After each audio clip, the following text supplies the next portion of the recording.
This is WOR New York. Stay tuned for In Conversation. First, this bulletin from the WOR newsroom. 6 members of one family have been found shot to death in their night clothes in their expensive home in Amityville, Long Island.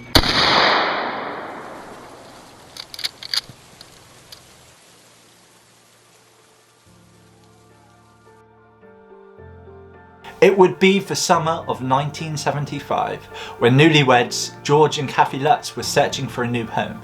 Kathy had 3 children from a previous marriage, Daniel, Chris and Missy, and the family had a dog named Harry. After looking at houses after houses after houses and not finding something that met their needs, the realtor decided to show the Lutzes a house on the other side of town that had been on the market for some time. An area that the Lutzes believed they would not have the budget to live. The house, 112 Ocean Avenue. It was perfect for the Lutzes and met their every need. Well, the house was 4,000 feet. It had a boathouse that would take easily a 36-foot boat at the time.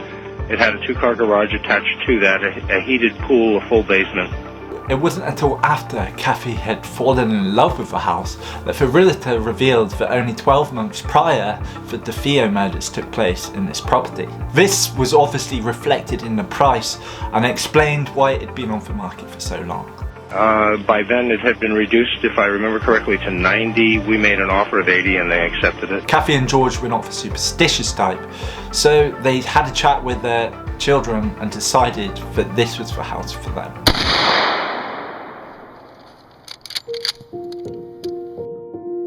He came, he opened the door and he was screaming, "Come on, help me, somebody shot my mother and father." Everyone ran out of the bar and that was it. Almost exactly a year before the Lutzes moved into their new home, the Amityville community would be shook by events that would put the small town on the map for years to come.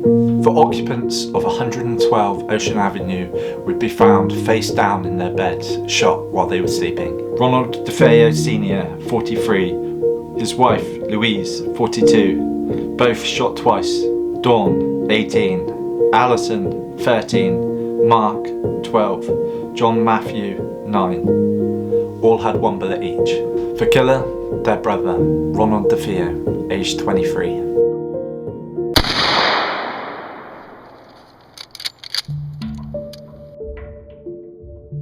Although there was no paranormal evidence caught while the Lutzes were living at 112 Ocean Avenue, we do have many of the interview explaining the accounts that forced them to leave their home after only 28 days living there. It would be the 18th of December 1975 that the Lutzes would move into their dream home, and the strange activity would begin almost right away. Harry tried to hang himself, our dog, our black Labrador retriever. He jumped over the fence and his chain was too short and he was actually hanging on the wrong side of the fence, choking to death. That was all within the first hour of moving in. That same day, like most Catholic families, the Lutzes had arranged for a priest to come and bless their house. The priest would later give an interview on what he had experienced while blessing their house. I was blessing the sewing room. It was cold. It was really cold in there. And I thought, gee, this is peculiar. Because it was a lovely day out. And it was winter, yes, but it didn't account for that kind of coldness. By also sprinkling holy water. And I heard a rather deep voice behind me saying, "Get out." It seemed so directed toward me that I was really quite startled. I felt a slap at one point on the face. Clearly a little shook up after what he had experienced, the priest left, however without informing Kathy and George of what he had experienced. Over the next 28 days, George would find himself waking up at 3:15 every morning. A time significant because this is when the murders were supposedly to have taken place. George would find himself awoken by strange noises and bangs coming from various places in the house. The noises he thought were just natural house noises that he would have to get used to coming from his new home. George also claimed that over the 28 days he was living in the house, he would feed the fire almost compulsively as he was unable to get the house warm.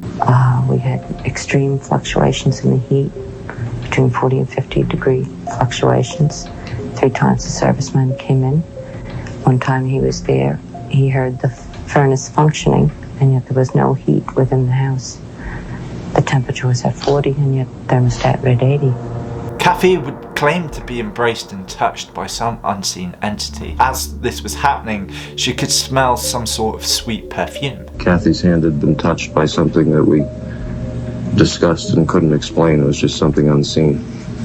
There would also be some very peculiar black stains in the toilet bowl. For toilet bowls that Kathy only a day before had scrubbed clean. Itself, it wasn't in the water. The china itself turned black, and at first it was one bathroom and then another and then another.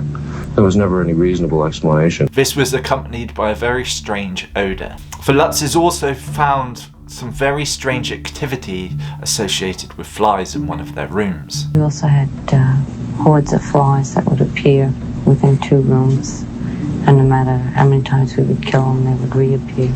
On the 23rd of December, George was awoken again at 3:15 in the morning to find that the front door was swinging on its hinges, as if somebody had broken it. Strangely though, it was as if somebody was trying to break out rather than in. Front door, which was an oversized solid wood door, blew out. Not blew in, it blew out. And there was no physical explanation for it. That was checked out by the police, that was checked out by repairmen. Kathy, worried, went to check on the kids and found them all sleeping on their bellies, something that she had never witnessed them doing before. The priest who came to bless the house 7 days ago, still worried about what he had experienced, he tried to call the Lutzes and warned them not to go into the sewing room. Telephone repairman came 3 times because each time we would try and communicate with the priest, we would run into faulty connections. On day 8 of living in the house, George would again wake up in the early hours of the morning. He had a strange urge to go and check the boathouse. I had gone out to check on why the boathouse door was open again, and I saw someone, adult size, moving around in Missy's room. As any father would, he sprints inside the house, up the stairs, into Missy's room, just to find her asleep on her stomach. However, the rocking chair in her room was rocking by itself. That same night, Kathy would be having vivid dreams, and this is something that would occur throughout her 28 days living in the house. So it was becoming clear that something very strange was going on, and almost every visitor that stayed did not want to be there long. On the 11th day of being in the house, Kathy could have swore she saw something move in the corner of her eye. She believed it was a stone statue of a lion. That same night, George tripped over this lion, and the next morning found teeth marks on his leg. After staying up late to see him for New Year, George and Kathy were downstairs by the fireplace when Kathy began to scream. A white outline in the blackened bricks on the back of the fireplace of a demon-like figure began to form. Still for 1st of January, but the next evening, George and Kathy had put the kids to bed and were sitting by the fire in the living room. Kathy looks up to see red eyes staring at her through the reflection of the window. George runs out to see if there was anyone there, and all he could see were hooves in the snow heading towards the garage. Very worried about the activities that were taking place, they decided to call the priest and ask him to come and bless the house once more. Unfortunately, the phones would not allow this. Over the next couple of days, George would again be awoken, but to this time to the strange sound as if there was a marching band coming from downstairs. When he got down there, he would find that all of the furniture has been moved as if to make room for this marching band in their living room. The family were getting tired and frustrated. George would also find Kathy levitating a few inches off the bed. On the 8th of January, on the 22nd day in the house, the Lutzes had their brother and sister-in-law over. They were staying in Missy's room. At 3:15 in the morning, George was awoken by screams coming from his sister-in-law. He ran in to see what was the matter, and she claimed she was awoken by a little boy touching her toe. He had asked her, "Where is Missy and Jody?" They comforted her, and when she finally fell back asleep, Kathy and George felt the need to bless the house. The next day, the priest would inform the Lutzes that they should leave and they could be in danger. Kathy suggested that they should take the priest's advice. However, this angered George. He had put all of his money into this house and it was their dream home. He began screaming and shouting at the entities, something that probably wasn't the best idea. The next day, Kathy would wake up in her bed covered in welts. George would call her mother to come and help, and when her mother would touch one of these welts, she burnt herself on it. Kathy stayed in bed for the rest of the day and wouldn't get out until about 5 o'clock in the evening.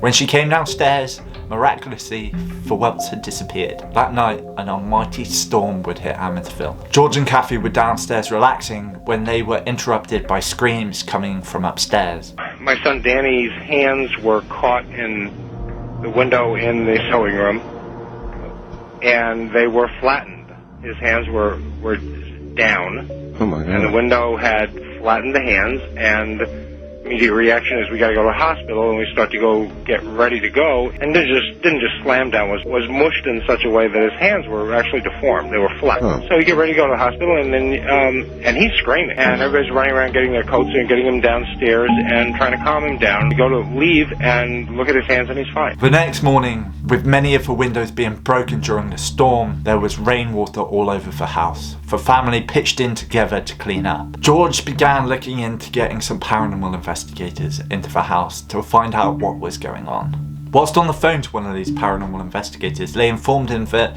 dogs have almost a sixth sense when it comes to these things. So George decided that he was going to take Harry on a tour of the house to see if Harry could spot anything. Harry was very reluctant to go upstairs, and he would not go into Missy's room or the sewing room. That night, the whole family slept in the same room. George was sat on a chair watching out for his family. He finally dozed off, but when he woke up, his family was standing around him. They claimed he was screaming. Now, the 12th of January, the Lutzes had been in their new home for 26 days. Missy would approach George and say, "Daddy, come to my room. Jodie wants to talk to you." When they got to her room, Missy said Jodie had to pop outside for a moment. She had an imaginary friend, what we considered imaginary, friend then, that she called Jodie. And Jodie had the ability to appear to her as a very large pig, a very small pig, a little boy. It was one of those things you put down to as a kid's imagination. Over the years, we learned that Jodie wasn't so much imagination. That evening, the whole family would sleep in the master bedroom. Kathy woke up to hearing many languages and voices coming from George. George was laying in bed, semi-aware, but could not stand up. Chris went upstairs to the bathroom and claims that he could see through the floor and see his father laying in bed. When they woke up, George had had enough. He decided that they were going to leave the house. They called the police to let them know that the house would be empty for a while and not to worry, and that they would be staying at Kathy's mother's. But the phone was not working. They jumped in the car and went to leave, but the car was dead and would not start, and a storm began. It was raining very heavily. The Lutzes had no other choice but to stay another night. This would be their last night in the house. For many years, George and Kathy refused to talk about the night that forced them to leave their home. However, later on in life, George went back on this rule. On the last night that we were in there, I wasn't able to get up out of bed. There was a storm going on as far as we were concerned as a family in the house while we were awake. The boys' beds were being lifted up and slammed down overhead of me, but I could not get up out of bed to go up and deal with that or stop it or see what was going on. That's when Kathy was levitating and moving away from me and turning into an old woman. Well, I had brought Harry, our dog, up and tied him to the master bedroom doorknob for him to stay there right there, and he kept getting up, walking in circles, throwing up, and then going back to sleep again. I could not get up out of bed. Until he was woken by Chris and Danny, claiming there was something in their room. Getting up to investigate, George looked up the stairs. It looked just like that demon shape that he saw at the back of his fire. He got the kids and left. The Lutzes would not return.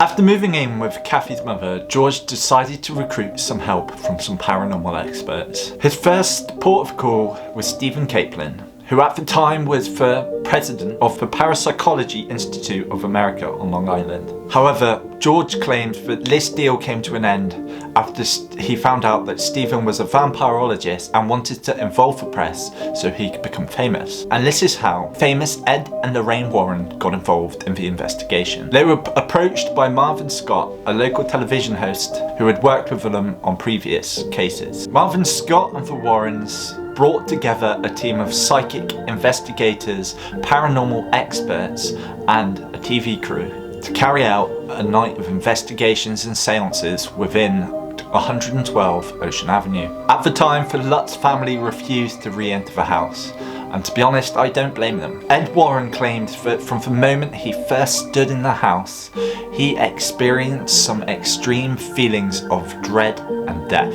During the investigation, Ed would be physically pushed to the floor by some unseen entity while carrying out some religious provocation in the basement. Within seconds, I could feel what I can only describe as being under a waterfall, pressure, pushing me down to the floor.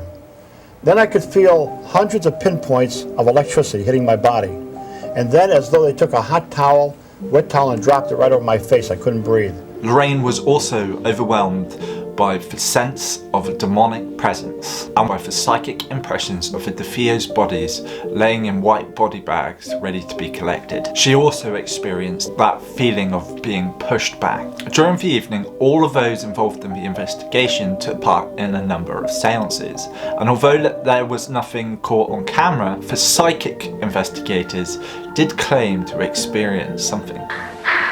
Whatever is here. You're trying to harm them? Yeah, and it's something that comes at you and makes your heart speed up. The research team did capture one photo that is probably the most famous photo of Amityville hauntings that you will ever find. And you've probably already seen it. It's what they have claimed to be a little boy peering out of a second floor bedroom. Some claim it was the youngest of the DeFeo children. Sometime later, Hans Holzner, the parapsychologist, would enter 112 Ocean Avenue with spiritual medium Ethel Myers. Myers claimed that the house was built over ancient Native American burial grounds, and the angry spirit of Chinook Indian chief Rolling Thunder had possessed Ronald DeFeo, driving him to murder his family. Photographs taken at the scene revealed curious anomalies.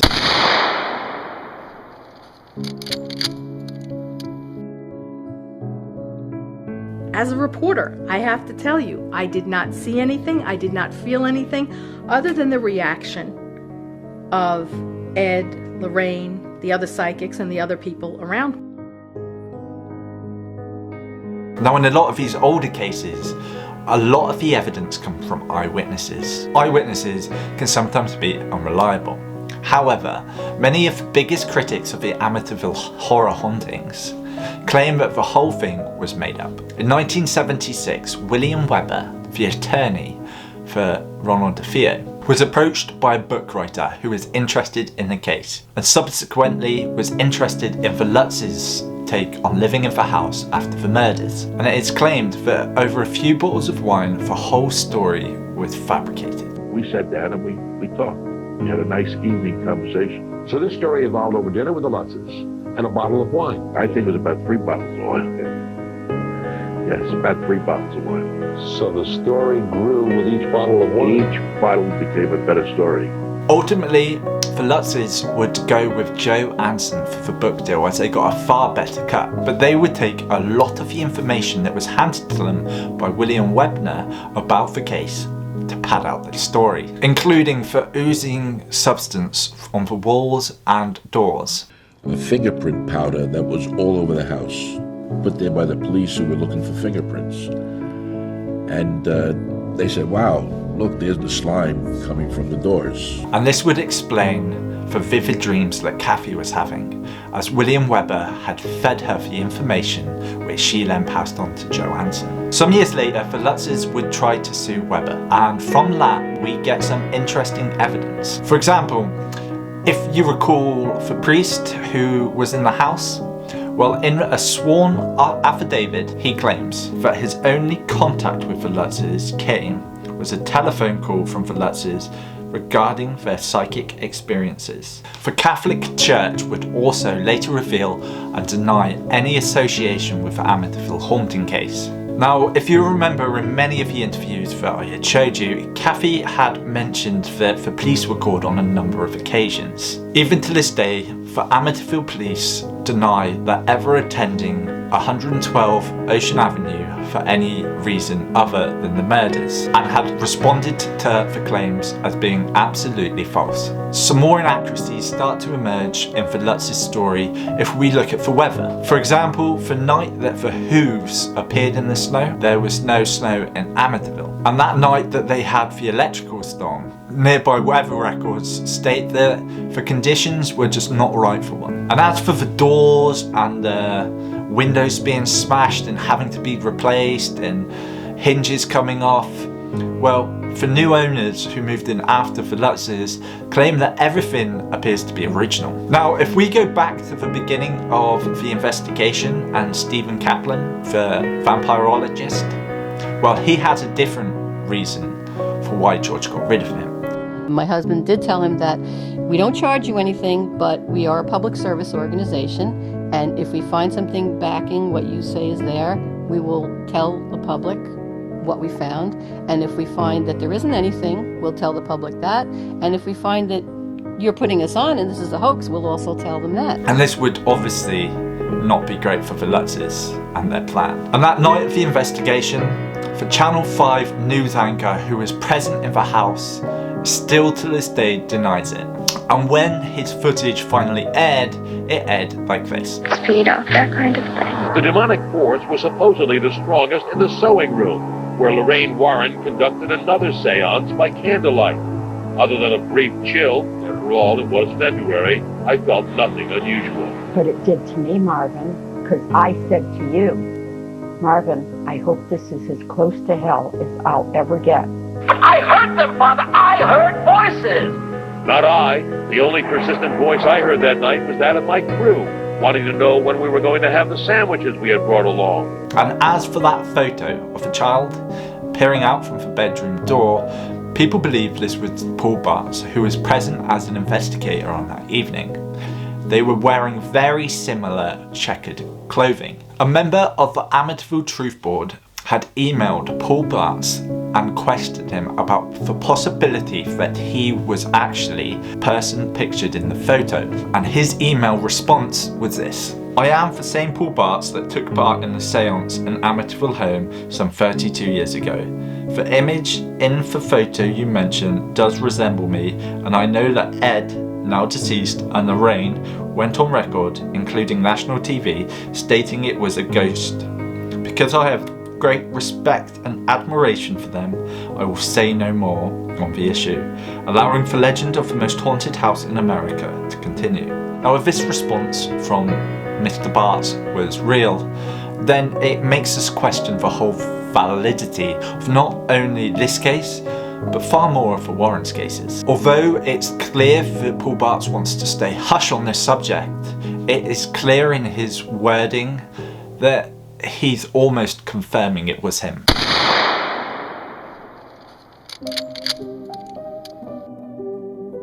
Now, do I believe that the Amityville case is a real haunting? Well, looking back at the evidence we've just explored, I'm so disappointed that after having arguably the best ghost hunters in the world, a TV crew who were there to record all the investigation, the only evidence that came out of it is a questionable photo of a boy that may actually be one of the investigators. My personal belief on this is that I am leaning towards the skeptical side, and that is largely down to the fact that there is just a serious lack of evidence. Now, I'm a sleep paralysis sufferer, and I know how terrifying it can be, and that is what I think George was experiencing. Being in a new house, under stress financially, a new family to look after, you know, stresses build up, and maybe this was his out. He saw an opportunity and he went for it. But what do you guys believe? I guess the only people that will really ever know are the people who were in the house at the time. Real or not, believer or non-believer, please always be respectful. For the people involved in these hauntings, they can be very real. As always, thank you so much for watching, and I will see you in the next case.